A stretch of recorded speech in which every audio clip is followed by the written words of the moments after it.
And Garbhodaksha Vishnu enter each of the planets, and each of the universe. Each of the universe. Kshirodaksha Vishnu enter each living entity as Paramatma. Correct. Very nice. Yes. And Garbhodaksha Vishnu is lying upon Anandashesha. Garbhodaksha Vishnu. Yes. Very good. Yes. So these are the three Vishnus, those who are expansions of the Lord, expansions of expansion. That we will read someday again. I mean, right now you just remember three names: Karanodaksha Vishnu, Garbhodaksha Vishnu, Kshirodaksha Vishnu. Karanodaksha Vishnu is the Karan for creation. He is lying on the coastal ocean, and Garbhodaksha Vishnu is lying on the Garbhodak ocean. And Kshirodaksha Vishnu is actually in the Kshir Sagar, and he's also as a Paramatma residing in everyone's heart. Yes. Lata, are you there?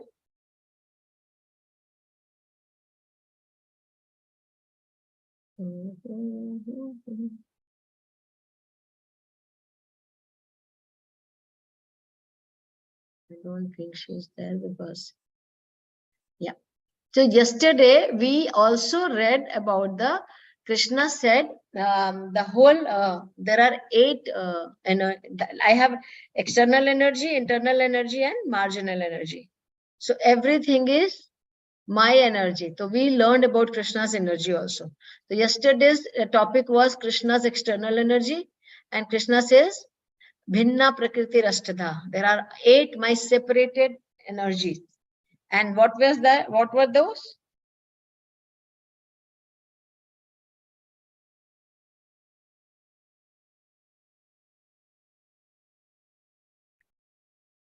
Five Panchabhutas: mind, ego, and intellect.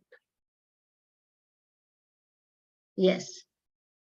The mind, intelligence, and ego. And here we saw that Krishna says, Bhumir apo mano nalo analo vayu kham mano buddhi revacha ahankara ityam me bhinna prakriti rashtadha. So he says, earth, water, fire, air, ether, mind, intelligence, and false ego. All together, these 8 constitute my separated material energy. So the whole material world, which is created by the Lord, Karnodaksha Vishnu, Garbhodaksha Vishnu, Kshirodaksha, is about this material universe, and which is made up of these 8 things, 8 elements. So matter is made of earth, water, fire, air, ether, and when the living entity is there, mind, intelligence, ego also. So there are 8 separated energy, which is material energy. Now Krishna talks about next verse. So we saw here how the material world is created, how Krishna's energy is working in the material world. We saw that yesterday. Now today we are seeing that Krishna's spiritual energy. So material energy is external, spiritual is internal. So remember this, material energy is external energy of Krishna, spiritual energy is internal energy of Krishna. That is Yogamaya. Yogamaya, Mahamaya. So material energy is called Mahamaya, or spiritual energy is called Yogamaya. Yogamaya. So now Krishna will talk about his spiritual energy. He says, Apareyam itastve anyam prakritim vidhi me param jiva bhuta mahabaho yayedam dharyate jagat. So he said, beside this, O mighty armed Arjuna, there is another superior energy of mine. So now says, Prakritim vidhi me param. Param means superior. So there are 2 words you will be hearing here, para and apara. Apara is inferior, para is superior. So here Krishna says the material energy is apara, and other than this 8 energy, there is a superior energy of mine also, and which consists of living entity. So living entity means it is talking about the soul. So now we are 2. We are not 2, we are actually 1. So there is a soul and there is a covering of the soul as a body, right? The body is made up of material element, earth, water, fire, air, ether, mind, intelligence, ego. Then in the body, soul is there. Soul is para prakriti. Soul does not belong to this material world. Jiva bhutam mahabhav yayedam dharit. And so Krishna says, beside this, O mighty armed Arjuna, there is another superior energy of mine, which comprise the living entities. The living entities comes into the superior energy as a soul, who are exploiting the resources of this material inferior nature. So now, little bit more, you have to understand, little bit more attentive. So living entity is superior energy of Krishna when it is in the pure state. But when the living entity contaminates himself as a body, identifies himself as a body, then its superior nature is covered by matter. And then it is categorized in marginal energy. Did you all understand what I said? Living entity, soul, is the spiritual energy when it is independent. When the soul is contaminated with identification of the body, when the soul starts identifying himself as a body, then the soul is covered by the material energy. And that condition means soul is considered to be the marginal. Marginal means it has a choice. Anybody who is in margin, it has a choice whether to go this or that. Right? So living entity has a choice whether to surrender to spiritual energy of Krishna or material energy of Krishna. So we have a free will. We all have a free will. Free will means we decide whether I surrender to spiritual energy or I surrender to material energy. In all conditions, every time, in all the conditions, we are controlled. We are never independent. We are never independent. We think that, oh, we are independent. We are never independent. Either we are controlled by the material energy, which is controlling, or spiritual energy, which is controlling. Jivatma is always controlled. It's never independent. Independence itna hi hai humko, free will itna hi hai, कि whether we decide to surrender to external energy or internal, material energy or spiritual energy. That is the only independence we have. So इसीलिए बोलते हैं कि भगवान की मर्जी के बिना एक पत्ता भी नहीं हिलता है. मतलब everything is controlled by the Lord. Material energy also we control. Can we create anything? Can I take care? Even we do not know what is happening in my body. Can I cure myself by any disease? We do not know what is happening inside. We do not know what is other person's mind. We do not know our mind only what it will come. So we are always controlled with either material energy or spiritual energy. In the 9th chapter, I think Krishna will say, Maya dhakshena prakriti suyate sacharacharam. I am controlling every living entity or non-living entity. Everything is under my control. So we are always under the control. But the choice has been given.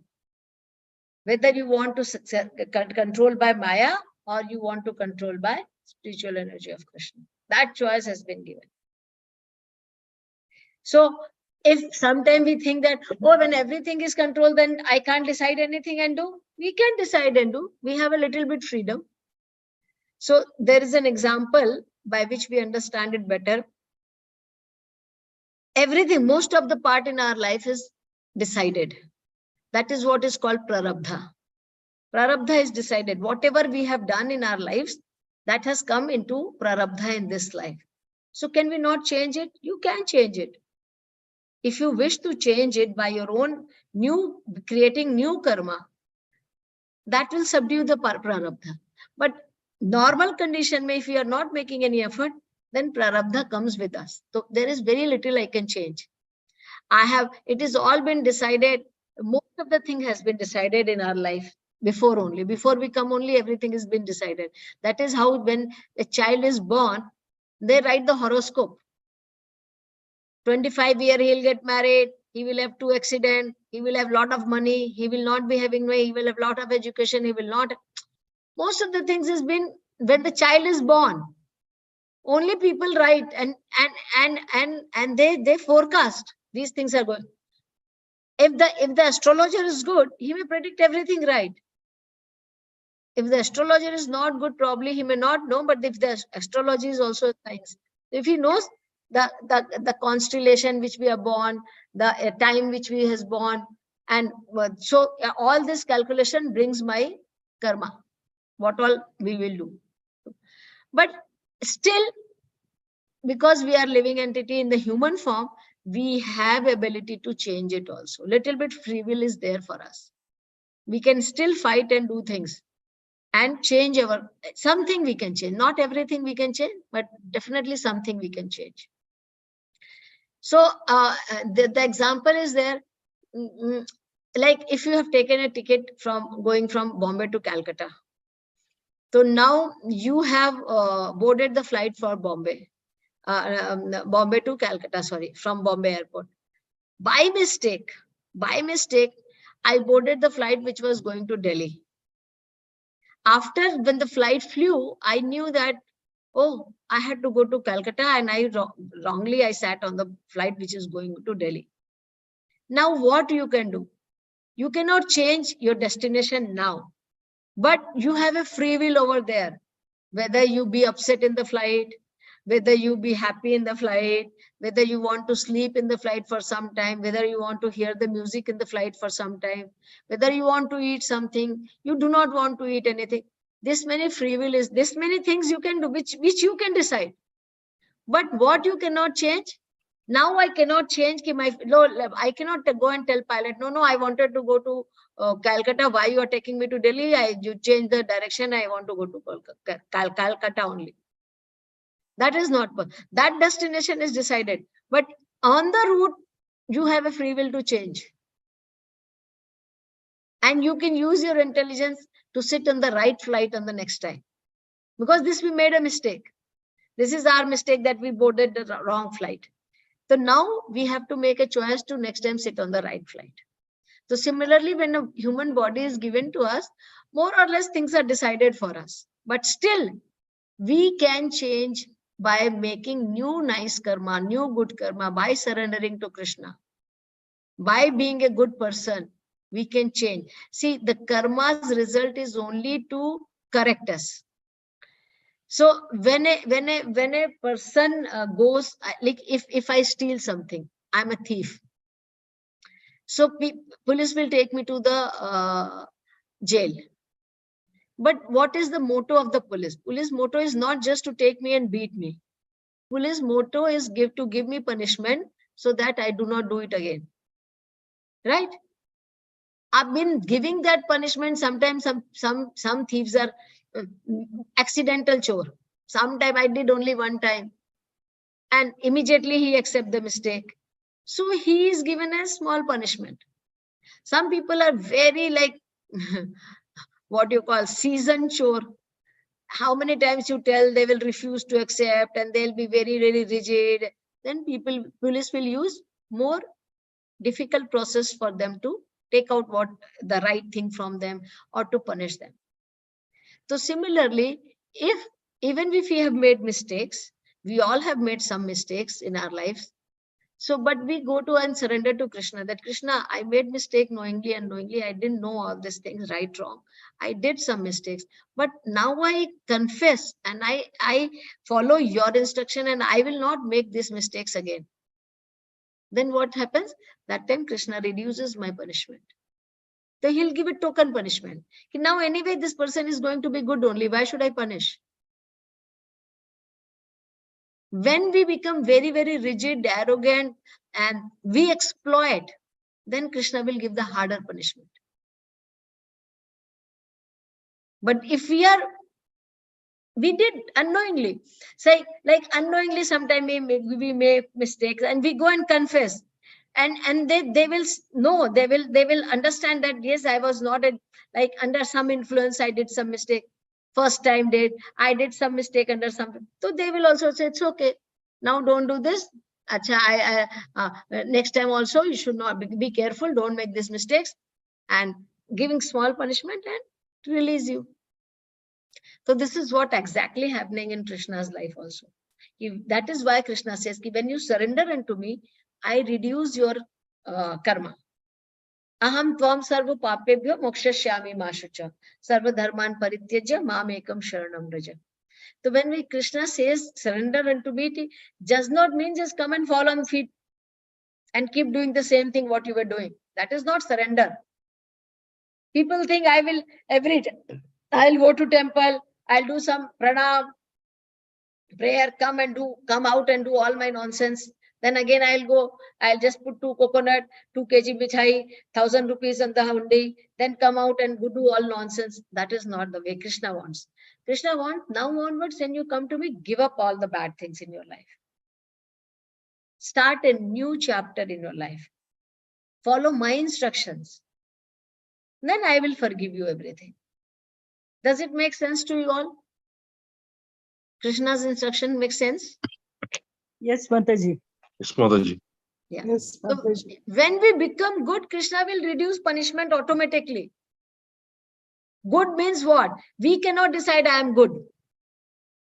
Somebody has to give me certificate that you are doing really good. I cannot decide. Even the thief thinks I am doing good. So not that. So we have to follow the instruction of Krishna given in Bhagavad Gita, Bhagavatam, under the guidance of some teacher, and we do it very sincerely, then definitely Krishna's heart is very big. Very big. He is more than mother. It is says hundreds and thousands of mother together is the heart of Krishna. So big. One mother is only always thinking about the child. How much mistake we make, if the mother is there, she will just try to wipe off everything and always try to forgive.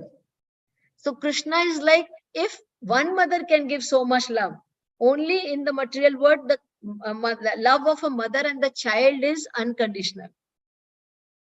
There is not conditioning in the love of mother and child. Every relation has some conditioning. Whether it is brother and sister, whether it is husband and wife, only the mother and child relation is unconditional. So Krishna is like hundreds and thousands of mother together is Krishna. So you can understand how much love he has for each one of us. So Krishna's intention is never to punish us. Krishna's intention is to correct us. So Krishna says there is a superior energy. There is inferior energy, there is superior energy. The jiva comes under the superior energy as a soul, pure soul, and body comes under the material energy. Okay? Now, the living entity belong to the superior nature or energy of the Supreme Lord. Living entity, when it is said, you think that it is only the Atma. Living entity does not mean the person. It is the soul. Because living entity plus body is a person. Living entity alone is just the soul. Body is the dress. Inferior energy is matter manifested in different elements, namely earth, water, fire, air, ether, mind, intelligence, and false ego. Both forms of material nature, namely gross earth, etc., and subtle mind are product of the inferior energy. So all this is inferior energy, and superior energy is only the soul. Now, I would again tell you one more thing. Now, inferior and superior are living together. Nature of the superior energy is to be eternal, always blissful and happy. And nature of material nature is that it is temporary. Now, the permanent living with the temporary. Is this a good combination? Permanent wants to be permanent. But he has been given a temporary place to live. And that is why permanent is not very happy and satisfied, because he is in a temporary place. Body is like a dress which we keep changing. Morning one dress, evening one dress. Like this only we change today one body, after this next life another body, after that next life another body. So we keep changing the bodies, which is like a dress, which is inferior. Who is important? My dress is important or I am important? I am important. I am important. I am important, not the dress is important. So similarly, soul is important. That is why soul comes into the category of superior nature, which is eternal. The living entities who are exploiting these inferior energies for different purposes are the superior energy of the Supreme Lord, and it is due to this energy they are in. Mataji, the slide is not moving. Is it? Oh, I do not understand why. Now changed? Yes, Mataji. Yes, Mataji. Yes, Motherji. Yeah. So this we read. Yeah. So now you see here. So matter is body is the matter. This is matter plus spirit. Spirit. So body is made up of matter. I am the spirit soul. My body is made up of matter. So matter plus spirit is a living entity. As in we talk, a person. Khali soul is just the soul has to have the dress. Soul has to have the body, and which is made up of matter. And then the super soul is there, who is the Supreme Lord. Now Krishna talks about himself. Etadiyonini bhutani sarvaniti upadharayah aham kritsnasya jagatah prabhava pralayasthatha. All created beings have their sources in these two natures. All created beings, their sources are in these two natures, superior or inferior. Of all that is material and all that is spiritual in this world, know for certain that I am both the origin and the dissolution. So Krishna says, whether you are talking about the matter or you are talking about the spirit, I am the source of creation and dissolution both. I create, I desolate. So you are seeing, yesterday we saw, I told you, when the Mahavishnu is breathing out, the universes are getting created. And when Mahavishnu is breathing in, all the universes are getting annihilated in him. So he is the source of everything. So Krishna says, all this creation, I am the source. Somebody once asked that, why do you say that Krishna is Supreme Personality of Godhead all the time? So there was a very nice answer given that because Krishna claims it. Nobody has claimed that I am the Supreme. Krishna claims it, that I am. So many places in the Bhagavad Gita says, Aham sarvasya prabho matta sarvam pravartate iti matva bhajanti ma buddha bhava samanvitaha. Then he says, madmaya adhyakshena prakriti suyate sacharacharam. So Krishna talks about that everything is created by me, everything is emanating from me, everything is desolating by me. I am the source of everything. So here also Krishna says, whether it is matter, whether it is spirit, I am the source of all of these things. There is nothing superior to me. I am the one who is creating, annihilating, and everything is from like it. I am the origin and the both the dissolution.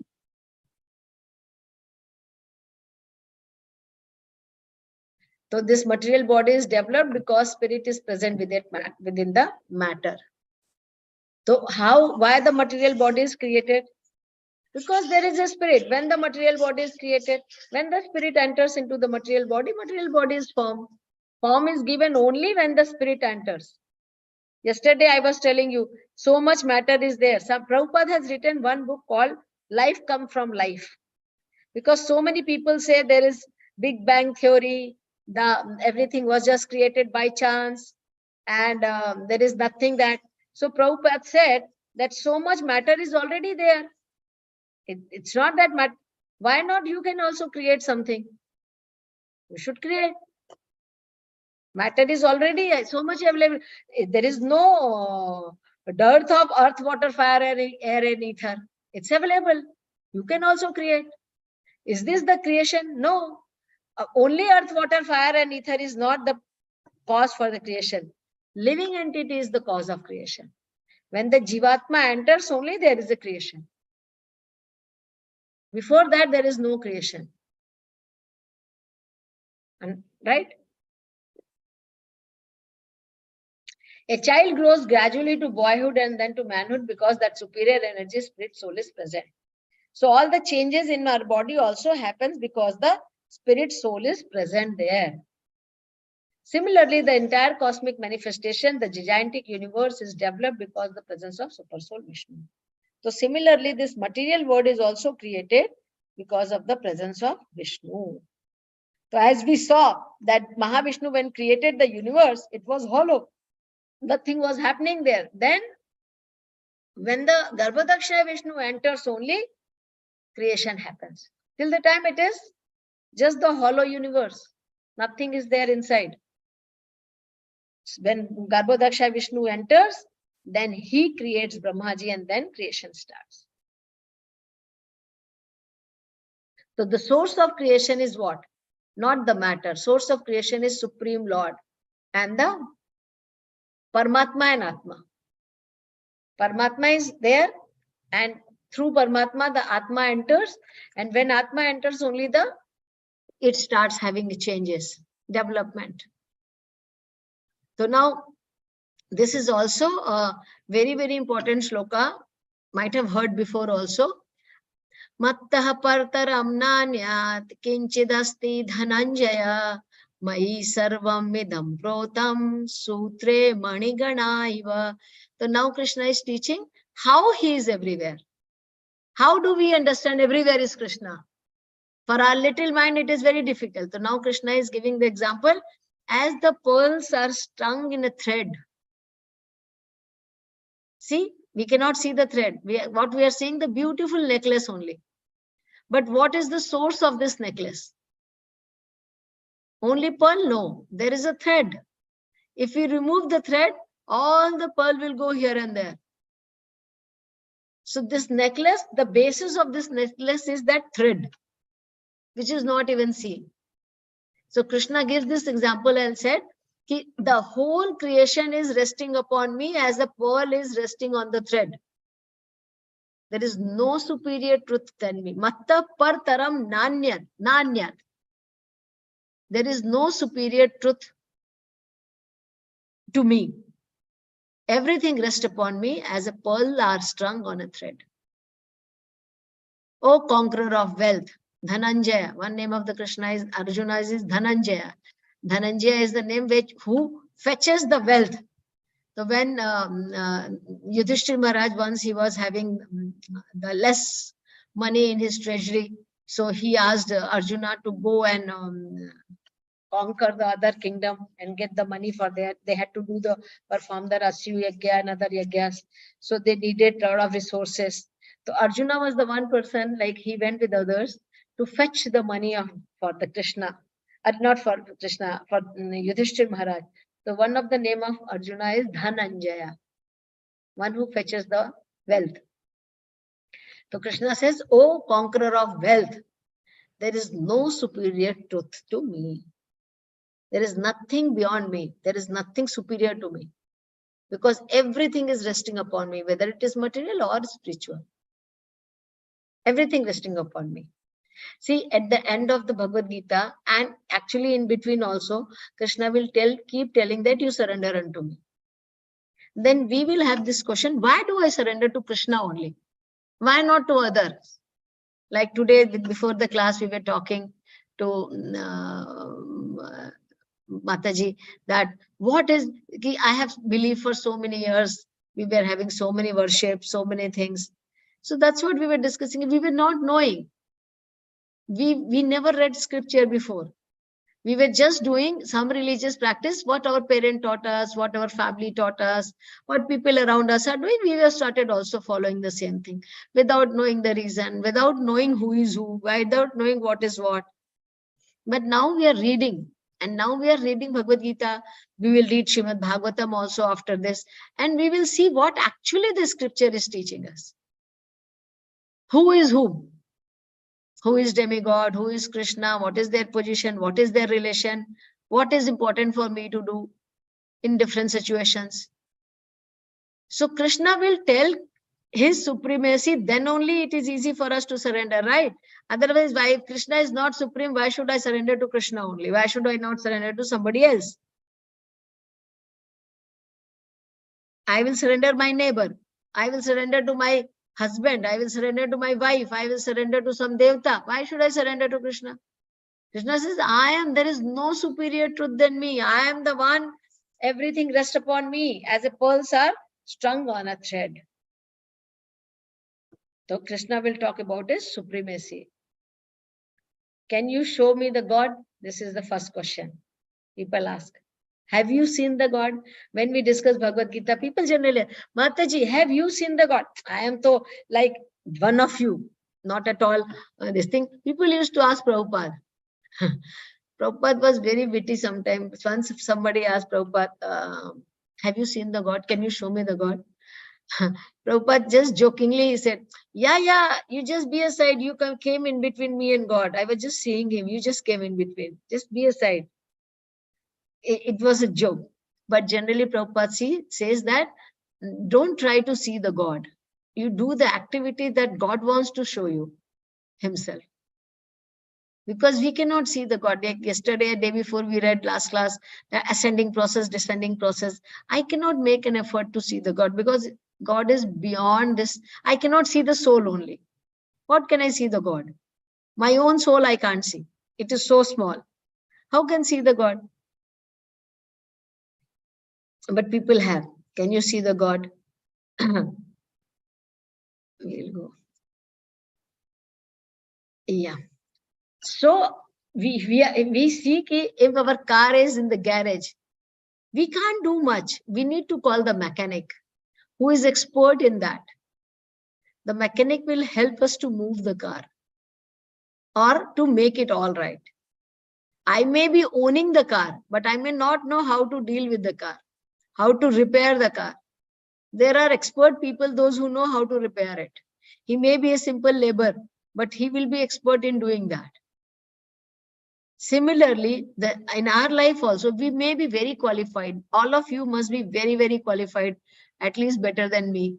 Doctors, engineers, chartered accountants, and having very high profiles. But this science also we need to, all this also you have learned under the teacher, right? You did not become doctor just by desire. You did not become doctor just by reading few books. You did not become lawyer or engineer just by buying the book from the market and reading it. The process is to submit yourself to some school, college, institution, go there, understand the process, learn from the expert teacher. That is the process. The spiritual life also, we need to undergo some trained teacher who is very expert in this philosophy, who is very expert in giving the science of Krishna. He will train us. He will give us the knowledge. He will help us to understand this science. So be it a physical science or a spiritual science, training is needed to learn both. Many physical things cannot be seen without training. Then what to say about our spiritual matter? We have to learn. We have to practice. Then only we will understand. In the material life also. The spiritual life also, we need some teacher, we need some guidance, we need some books, and then we become perfect. So what do you learn? Improve your vision by hearing to see the unseen. Krishna said what in the beginning, the first shloka? Arjuna, hear me, touch no. Be very, know about me. I am going to tell you about me. After knowing me, nothing will be there for you to be known. Right? You remember that? First, second shloka of this chapter, Krishna said. Once you understand that there's nothing, so phenomenal and numerous. I will talk about my external energy, internal energy, and about myself. And after knowing myself completely, that how I am controlling everything, how everything is emanating from me, how everything is resting upon me, nothing will be for you to like know more. And then he also said, there are very rare people, those who know this knowledge. Manusyanam sahasreshu kaschedhyati siddhe. Anybody who knows the science of the Lord, who knows this, he is very, very rare. So this is how this chapter is going on. Don't try to see the God, work in a way that God wants to see you. There's various examples. Suryadas was a blind person, we all know, and he was a great devotee of the Lord.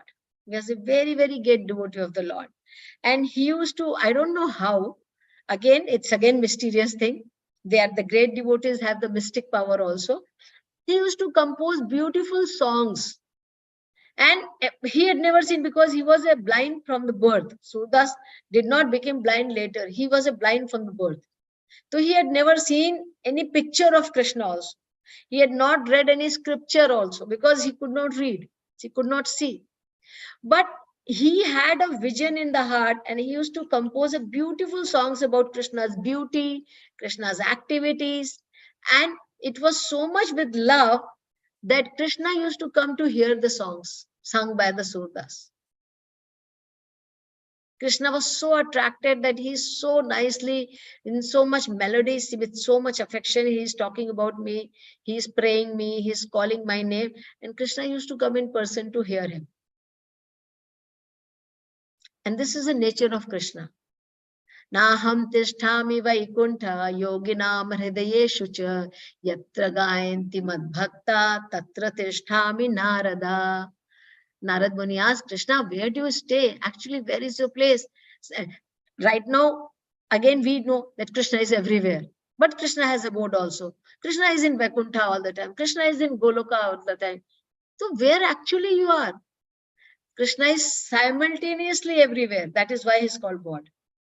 We can be in one place at one time, and then we cannot be in two places. It is mentioned in the scripture, the yogis, those who have a mystic power, mystic yogis, they can expand themselves to the nine times. They can be at one time, they can be 9 physical body of them.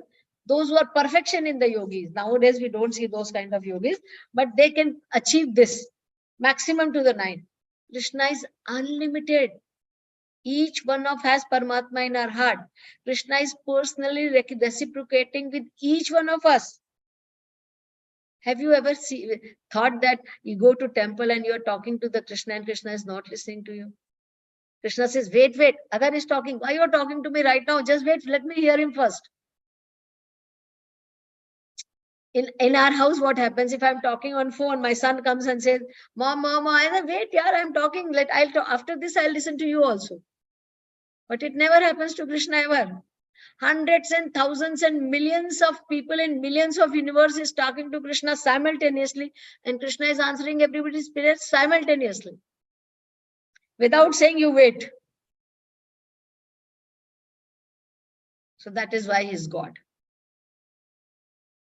So Krishna said that I neither stay in Goloka, I neither stay in Vaikuntha, I neither stay in the heart of the people.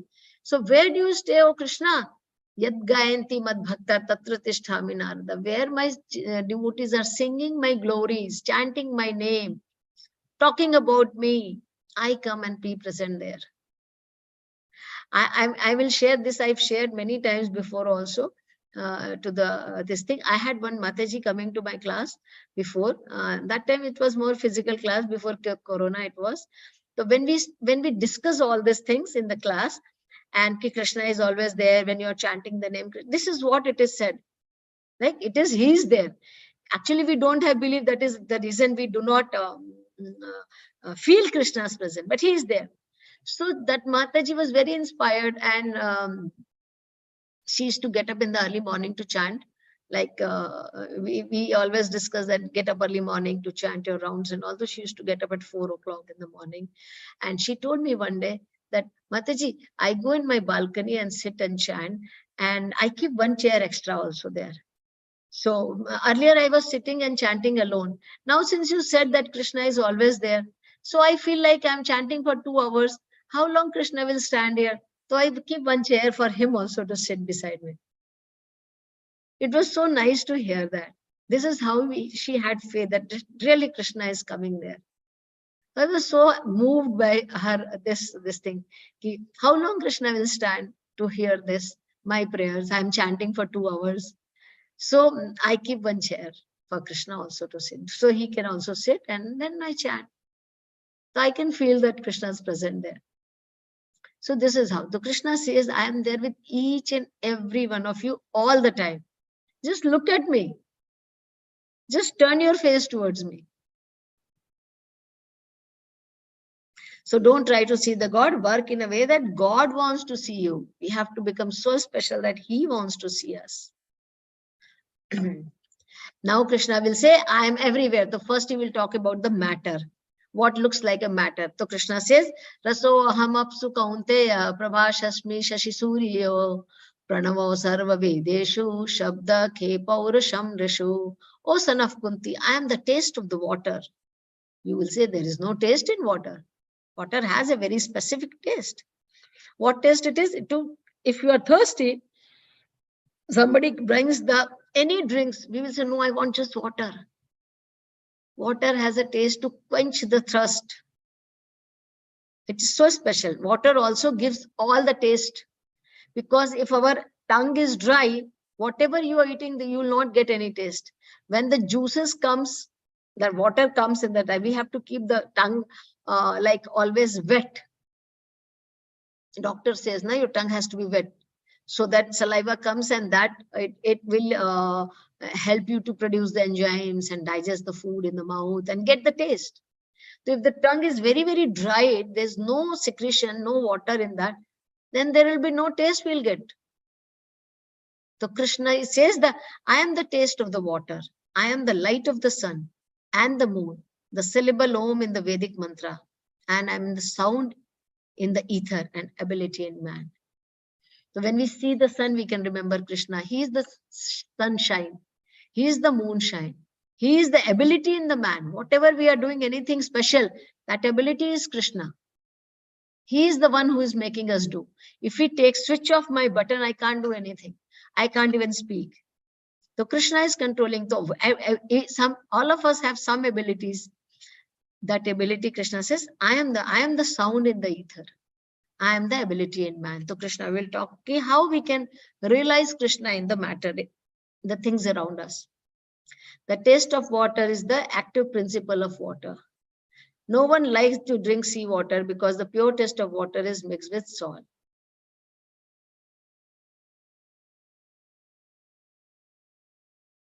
No, pure taste of the water is not mixed with the salt.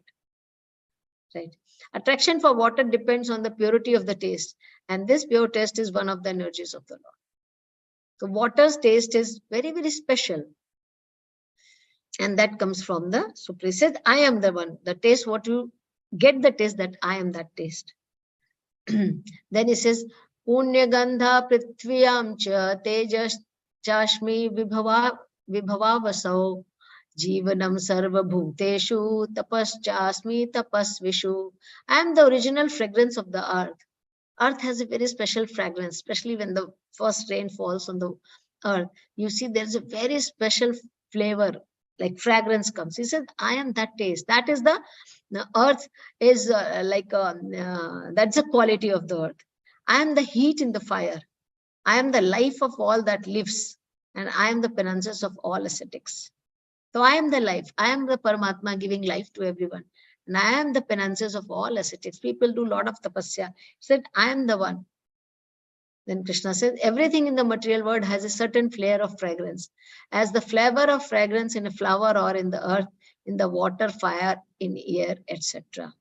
The uncontaminated flair of the original flavor which permeates everything is Krishna. The original flavor what we get without any contamination.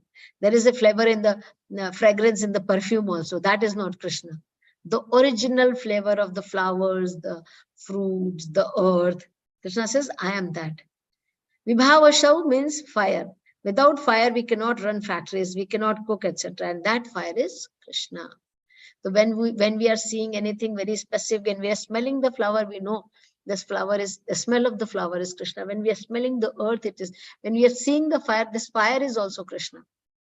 So Krishna is trying to show us that how he is emanating himself everywhere. Bijam mam sarva bhutanam vidhi partha sanatanam buddhir buddhi matamasmi tejas tejasvinamaham. O son of Pritha, know that I am the original seed of all existence. Bijam mam sarva bhutanam. Bij, I am the seed in everybody. We all have a soul, and soul is the part of the super soul, that seed. He says, I am the one, original seed of all existence. The intelligence of the intelligent, the very intelligent person, the intelligence of that person is also coming from the Supreme Lord. And we are so, what you call, proud of our possessions, that I am very intelligent, I am very powerful, I am very, whatever qualities we have, we are proud. We do not know all those things is the coming from the Supreme Lord. And the prowess of all powerful man. It can be taken away any time, right? Any of my, like, I may be a very good painter, probably. But sometimes it happens in this thing, like you see the Muhammad, what was that, who was a wrestler? What is his name? Muhammad Ali. Yes. And he used to think that I am the biggest wrestler. Nobody can defeat me. And he got a Parkinson disease. And after some time, he could not even lift the ball or the water glass. And then he said, I used to think that I am the all-powerful person. Now I realize I am nothing. So we have to very humbly depend. Oh, Krishna, you have given me this ability to do things. I am grateful to you that you have provided me this ability. Whatever great we are doing, it is the blessings of Krishna. So we have to always be very grateful to Krishna, not being proud. If we have this nature, we will be grateful.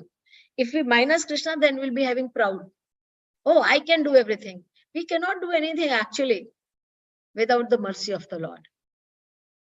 So every entity is contained within scope of 8.4 million species of life. Some of them are moving and some of them are inert. In all cases, however, the seed of their life is Krishna.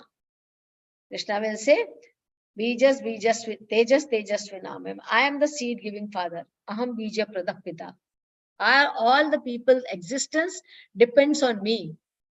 There is no existence of anybody without the Supreme Lord. That's what we are thinking, learning, that if the Lord is not there, the soul is not there, then body is also useless. What is the body? Is just the matter. If the presence of super soul is not there, the presence of soul is not there, what is the use of this body? Human body is so useless, can't even do anything. So our all ability is the blessings of the Lord. That is the reason earlier time people used to, before eating, they used to be doing prayer. Before going to office, they used to do the prayer. After coming, genuine prayer. Krishna, you made my day very special today. I'm thankful to you. Okay, I'm going to do these things. Please give me intelligence so that I can do the right thing on the right time. You give me the intelligence to think properly. You bless me so that I should not do anything wrong with anyone. These were the prayers earlier time people used to make. Now we have only one prayer. Krishna, I am going for this work. Please make me successful, hook or by crook. Krishna, I am going to do this. I am going to write my exam. Let me be the first. Now we have only demanding. So the prayer used to be the Krishna, whatever intelligence you give, let me do the right thing. Let me, like, if Krishna will help me, I will do the right thing on the right time. So he is the root, as the root of a tree maintains the whole tree. Krishna, being the original root of all things, maintains everything in his material manifestation, because he is the root cause for everything. So what is the important part in a tree is the root, because the root only takes the water and supplies the water everywhere. So Krishna is the root of everything. So we have this 8.4 million species. 30 lakh is a beast, 9 lakh is aquatic, 20 lakh is plant and trees, 10 lakh is birds, 11 lakhs are species are insects, and 4 lakh is human being. And source of all this thing is Paramatma. Then Krishna says, Balam balavatam chaham kamaraga vivarjitam dharma viridho bhuteshu kamosmi bharatashabha. I am the strength of the strong, devoid of passion and desire. So those who are, again Krishna says, everything in the pure state is Krishna. Contaminated, we. Pure state. I am the strength in the strong, devoid of passion and desire. When we are using our strength to harm others, that strength is not Krishna. That is me. Pure state, the strength is Krishna. Sex life, which is not contrary to religious principles. So Krishna says, even kamosmi, I am there in the sex life also. But what kind of sex? Not every sex which we are doing in and out like animals. The sex which we are doing to procreate the nice children, the sex which we are husband and wife have to just maintain their life, to create a nice gresta life, nice children. This is, I am there in that also. But not against the religious principle. So anything which we are doing irreligiously, Krishna is not there. Understand that. Krishna is only there in the pure things. Krishna is beyond of the modes. Yechaiva satvika bhava rajastamashaschaye matta evatitan vidhi natvam hamteshu te mai. Know that all states of being, be they are goodness, of passion or ignorance, are manifested by my energy. I am in the one sense everything, but I am independent. I am not under the modes of material nature, for they or the contrary are within me. So in the material world, if you remember in one of the class, we had discussed that Satogun, Rajogun, Tamogun, these three, all the activities are happening under the three modes. Either I can be in Satogun, Rajogun or Tamogun. So my, whichever mode, accordingly, I will do my activities. So the whole material world is run under the three modes of the material nature. Krishna says, I am beyond that. Actually, these three modes are also controlled by me. Says, I am the independent. I am not under the modes of material nature, for they, on the contrary, within me.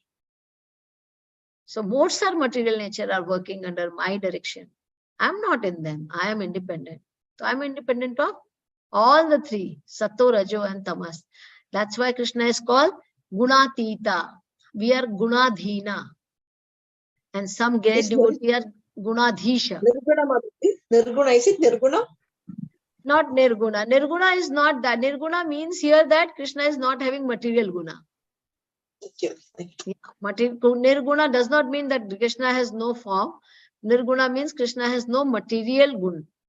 His gunas are beyond the three modes, transcendental. He has a spiritual gun.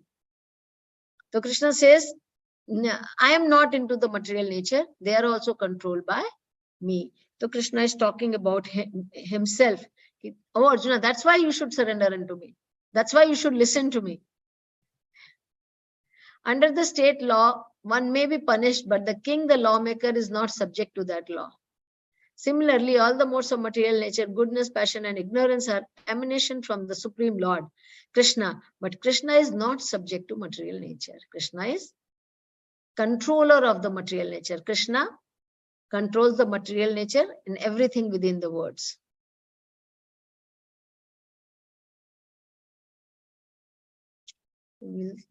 Is there any question?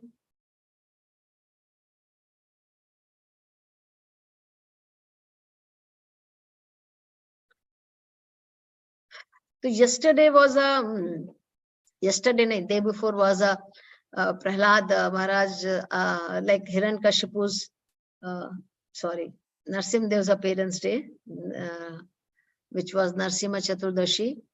Many of you would have celebrated by fasting, by feasting, by a nice prasadam for the Lord. So I thought I will discuss few things about appearance of Narsimhadev. We could not do on the same day. So if you have 5-10 minutes time, can we talk about that? Yes, Mataji. Yes, Mataji. Okay. Yes, Mataji. Okay. So Krishna told Bhagavad Gita mein again, Krishna will tell in the 4th chapter that whenever there is a decline in the religious principle, I appear every millennium. And what is the reason for my appearances? To re-establish the dharma. and to annihilate the miscreants. So those who are miscreants are annihilated by the Lord, and Krishna comes to protect the dharma. So there was a time when long back in the Satyuga, Hiranyakashipu was a demon. There were two brothers, Hiranyaksha and Hiranyakashipu, and they were the twin brother, and both of them were very, very like complete demons. And they were very powerful, and so much so that they were controlling the whole universe. Yesterday we saw that we have a 14 planetary system, and each planet is controlled by one person. Somebody, some demigods are there, some this, but they were ruling all. Brahmaji is ruling all the 14 planetary system, controlling all of them. But here, at the time of Hiranyakashipu and Hiranyaksha, they were the one who were controlling all the planets. They were very, very demoniac. Everybody was very scared, even the devatas, those who are very, very powerful also, they were also scared. So they were called asuras. So there are two categories of people. One is sura, one is asuras. Sura is the one who follows the instruction of the Lord and practice their life according to the principles given by the Lord. Asuras are the people, those who always don't follow the instruction of the Lord. They are against the will of the Lord and do the things the way they want. So they are called asuras. So these asuras were very strong. They had conquered everything. They were controlled everything. So the brother Hiranyaksha was so powerful. Once he took the earth and he put it into the Garbhodak ocean, very, very below the planets.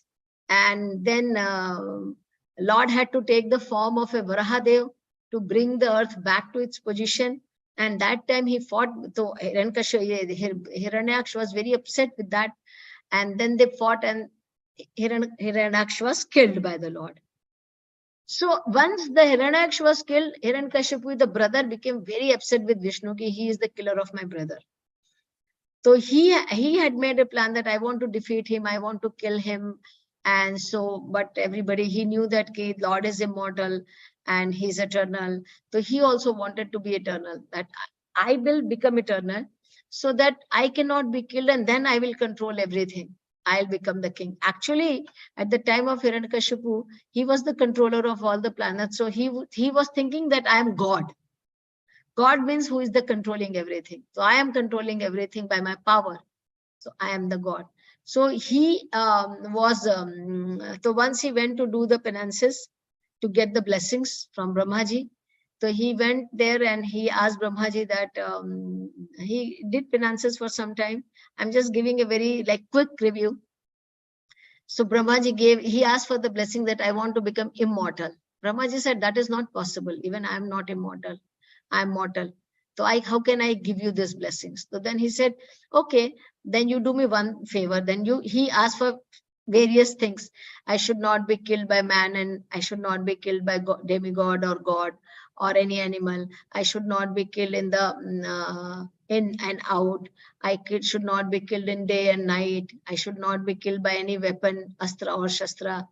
I should not be killed in the air or on the earth. So he made all the combinations of things, so that he thought all these things nobody can meet, and I can be victorious and I'll become eternal.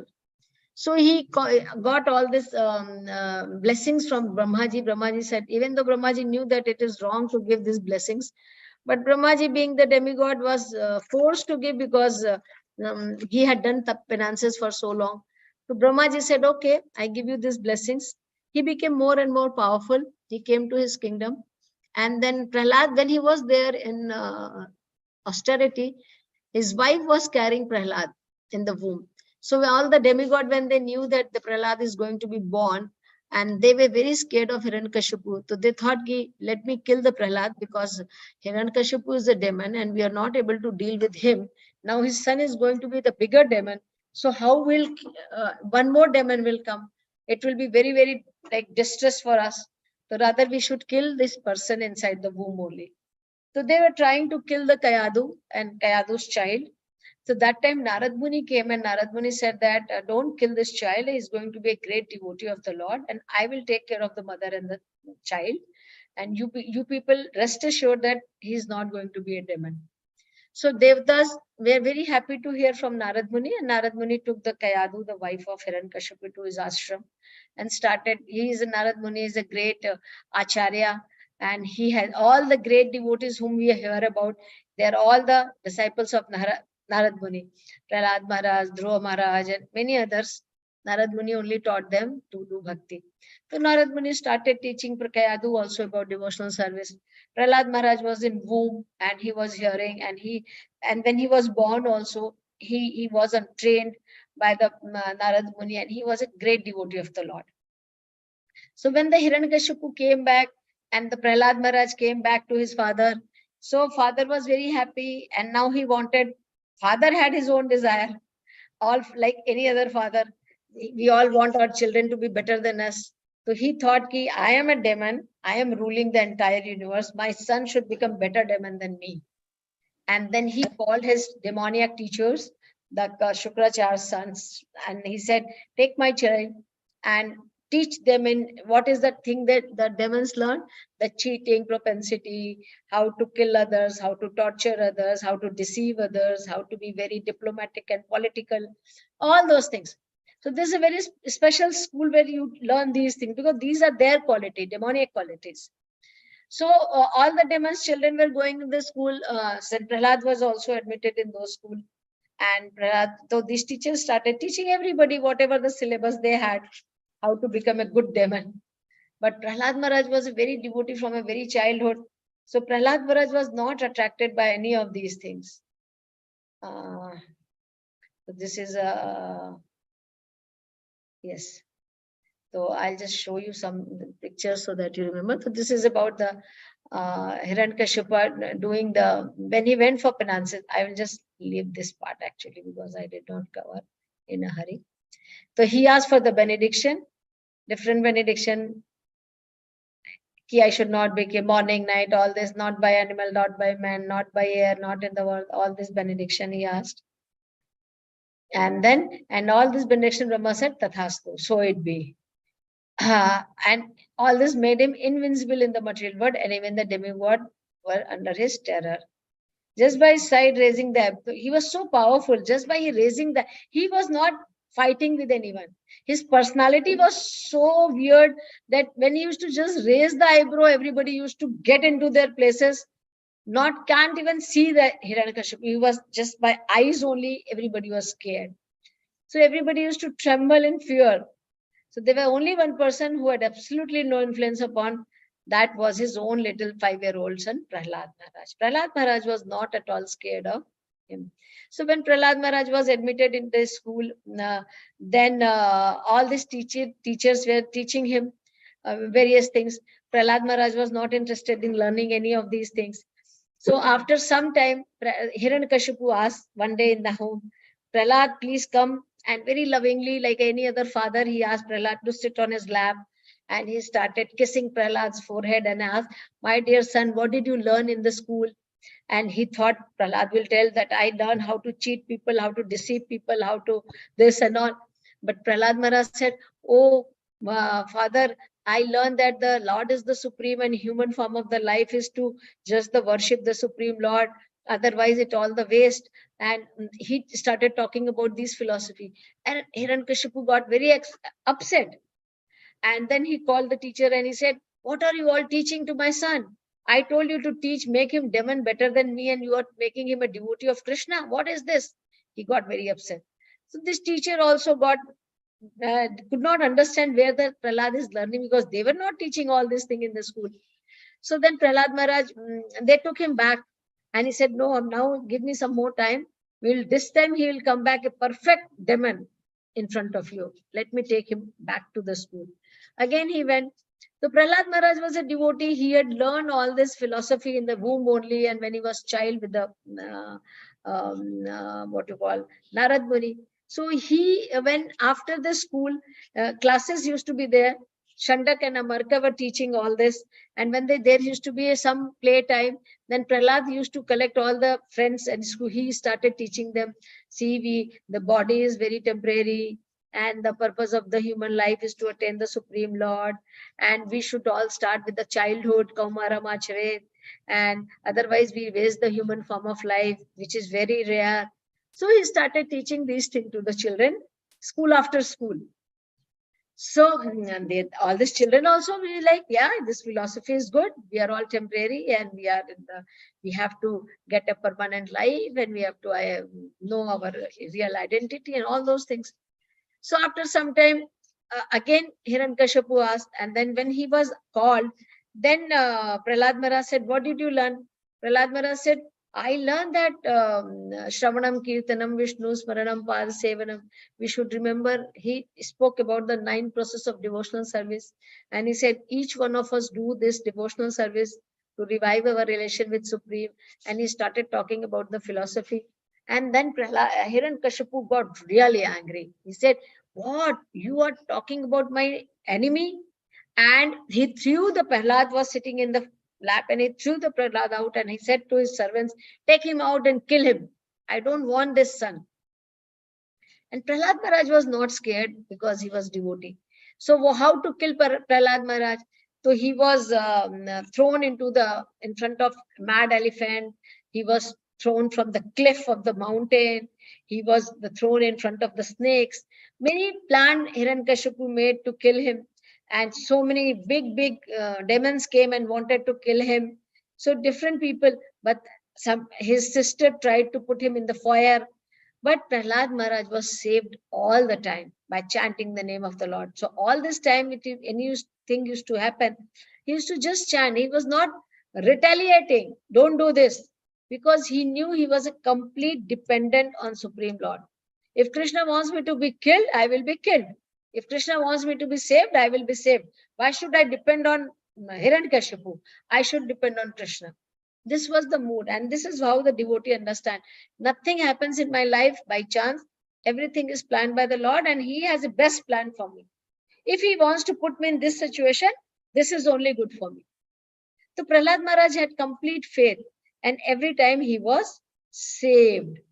And then one day, Hiranyakashipu said he was fed up by so many methods he tried. He gave the poison, so all the things he tried. Then he said, "Okay, I will only kill my son. Leave it. Nothing is happening." So Prahlad Maharaj used to be very cool and calm, standing before Hiranyakashipu. He asked, "How do you get all this strength to fight with me? Everybody is like, even the demigods are scared with me. Why you are not scared with me?" He said, "I am also getting the strength from where you get the strength. The Supreme Lord is giving what we are reading today. Na? I am everywhere. Everything is controlled by me." So Prahlad Maharaj knew that philosophy. And he said, everybody's strength is coming from the Supreme Lord. He said, "Where is Supreme Lord?" He said, "He's everywhere." Prahlad Maharaj had read Bhagavad Gita before. He knew. He said, "Krishna is everywhere." He said, "Is he in the pillar?" So Prahlad Maharaj said, "Yes, he's in the pillar also. How can he not be there?" And Hiranyakashipu had a big sword and the club, and he just cut that pillar, and Narsimhadev appeared from there. Now Narsimhadev is a very special form of the Lord, fulfilling all the benediction what was given to Brahmaji, to Hiranyakashipu by Brahmaji. Not a man, not a lion, not an animal, so he is a half man, half lion. Name is Narasingha. Narasingha means he is Nar and Singha, combination of Nar and Singha. So we can see his lower body is like a human being and upper body is like a lion. And then he fulfilled all the requests made by him that I should not be killed inside, outside.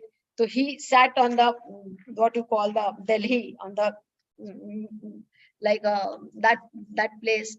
I should not be killed by any weapon. So he was a lion. Lion has a very sharp nails. So he tore him apart through his nail.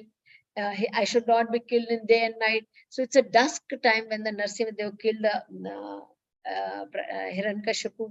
So he fulfilled all the benediction given by Lord Brahma and also killed. So sometimes we think that my plan is more stronger, but all of us to surrender to the plan of Krishna only.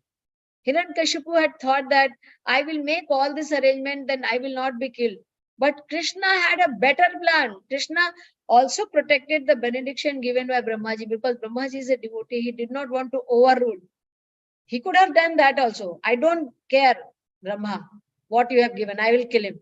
He kept all the promises given by Brahmaji and also made a very special form to kill Hiranyakashipu. So one day Hiranyakashipu asked Prahlad, where your worshipful Lord is? Prahlad says he's everywhere. Hearing that, Hiranyakashipu, pointing the pillar, asked if he's there also.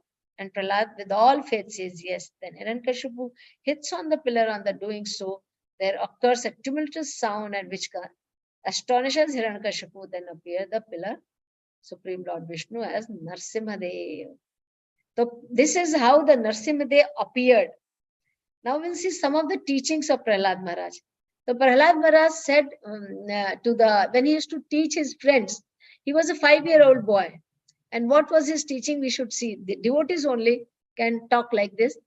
One who is sufficiently intelligent should use human form of a body from the very beginning of life. In other words, from the tender age of childhood, to practice the activities of devotional service, giving up all other engagements. The human body is most rarely achieved, and although temporary like other bodies, it is meaningful because in human life, one can perform devotional service. Even a slight amount of sincere devotion service can give one complete perfection. So a 5-year-old boy is teaching that a sufficiently intelligent person. In Bhagavad Gita, Abhi also third sloka of this chapter, 7th chapter, we read, Manushyanam sahasreshu kaschidati siddhe. See, after thousands and thousands, one person who is intelligent comes and surrenders unto me. And in those also, one person who knows me completely. So here also says Krishna, whenever intelligence is being talked in scripture, it is always anybody who tries to understand that Supreme Lord is the intelligent person. So he said that from the very beginning of life, Kaumara Machre, we think that all this thing, when we become old, when we retired, when body will not be useful for any other thing, I can't go out, I can't go club, I can't do parties, that time I will sit and read Bhagavad Gita. Most of us have this plan. We have plans to read Bhagavad Gita. We have planned to chant holy name. But that time, right now I am very busy. I have so many things to do. But this is not, it's been taught to us. It has been taught from the very childhood we should practice, because the human form which we have received is very, very rare. And we do not know how long we are in this body. I don't know whether I will live till 80 years or not. I don't know whether I'm there tomorrow also or not. And if we do not become God conscious, Krishna conscious, if we do not revive our relationship, then this human form of life is wasted. So from the very childhood, Prahlad Maharaj is teaching that we should do it. Then he says, human form of life affords one to chance to return home back to Godhead. So this is the only opportunity that we can become eternal. Right now we are reading that we are eternal, but we are living in temporary world, which is non-permanent. But human form of life, we can also be eternal. We can be in our original home, back to Godhead. So he says this is the only opportunity. Therefore, every living entity, especially in the human form of life, must engage in devotional service to the lotus feet of the Lord Vishnu. This devotional service is natural because Lord Vishnu, the Supreme Personality of Godhead, is the most beloved, the master of the soul, and the well-wisher of all living beings. As we discussed, thousands of mother together, the love we can receive. One mother only, we cannot reciprocate with the love of mother. Unconditional love. All of us, we have realized that mothers, nobody can replace the mother. So much love mother has for the child. And the Supreme Lord has love as a thousands of mother together. So it says that the Lord is we are all beloved, and he is well-wisher of all other living beings. If we make an effort, Lord help us to complete the process. So he says this is an opportunity for us. So why should we become demoniac? Why should we waste our time in other things? Why should we not utilize our human form of life in reading, understanding my relationship, understanding at least who am I, understanding who is God, understanding what is my relation with him, understanding what is the purpose of my life. At least about us, we should understand. This inquiry can be done only in the human form of life. 8.4 million species, may say, only 4 lakh is human. In that 4 lakh is also, many are tribal, many are less intelligent. Very few people are there, those who can understand this. To understand this is so very rare form. There's so many rare opportunity for us to learn all this knowledge. That's what Prahlad Maharaj is teaching. Then he continued, my dear friends, born of a demoniac family, the happiness perceived with the reference to the sense object by contact with the body can be obtained in any form of life according to one's past fruitive activities. Such happiness is automatically obtained without aspiring for it. Like Prahlad Maharaj says here, ki, I am born in the demoniac family. Material opulence is like that. You don't even ask for, you will get it. As a distress, nobody goes and asks, we get the distress in our life. Has anybody went and asked Krishna, my life is going so happy, can you give me some distress? We want to be away from distress, but distress comes because it's a part of our life. Similarly, the happiness will also come. Prahlad Maharaj says, happiness will also automatically obtain by my past fruitive activities. Whatever I have done in the previous life or previous so many other life, the result of that is our good and bad. It's a result. I will get it. As I get bad, I will get good also. If I have done good, I'll get good. So that is not the life for. Life is for self-inquiry. So like that, Prahlad Maharaj has gained very beautiful teachings. And he was a wonderful devotee. There are a few more things I'll read about Prahlad Maharaj. Somebody will read this? Yes, Mataji.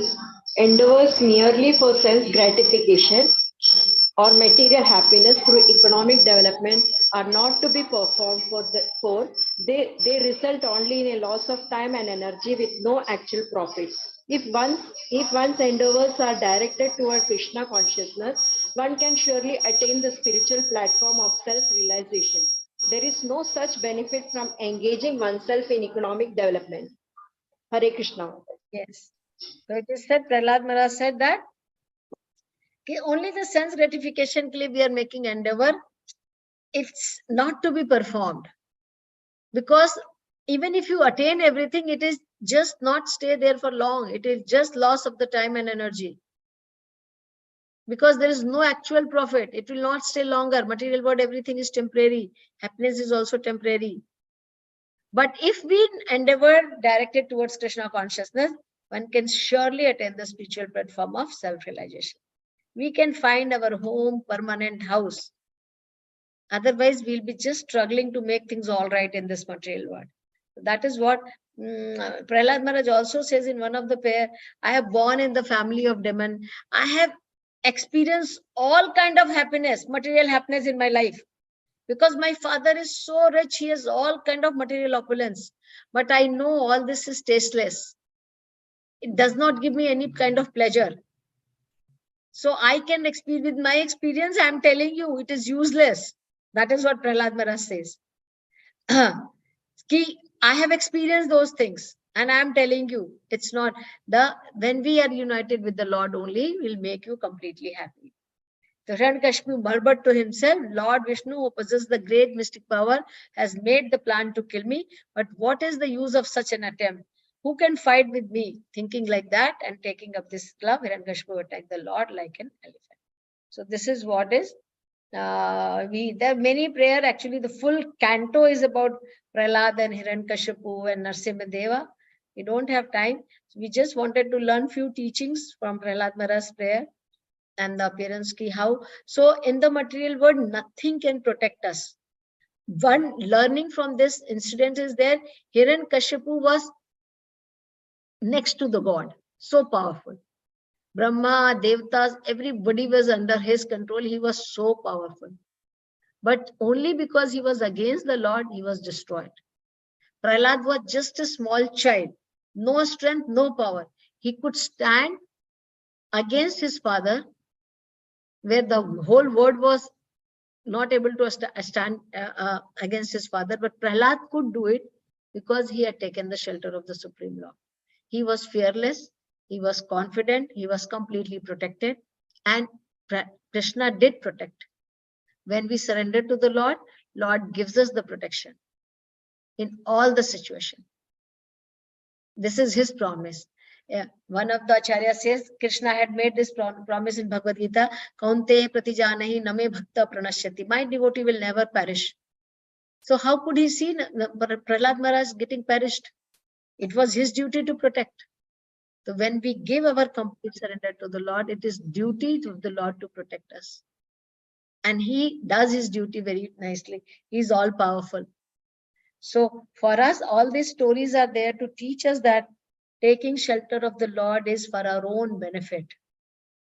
If we need protection, if we want to become fearless, if we want to have the complete shelter, protection, we have to take shelter. Material world, nobody can give us protection because everybody is temporary, everything is temporary.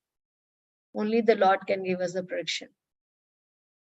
Narsimhadev Bhagwan ki jai, Prahlad Maharaj ki jai. So this was a very quick, this thing. There's so much so to learn from there, but we have very quick, this thing. So we'll end it here. We'll see you all next week again. Sorry for a little bit delay today. Yes, Mataji. We'll Okay, thank you, continue the Mataji. 7th chapter. I request you all also to read with us whenever we are doing 5-7 shloka in a week. Go through one shloka every week. You also every day read it. Come with more understanding. Come with more inquiries. It would be nice.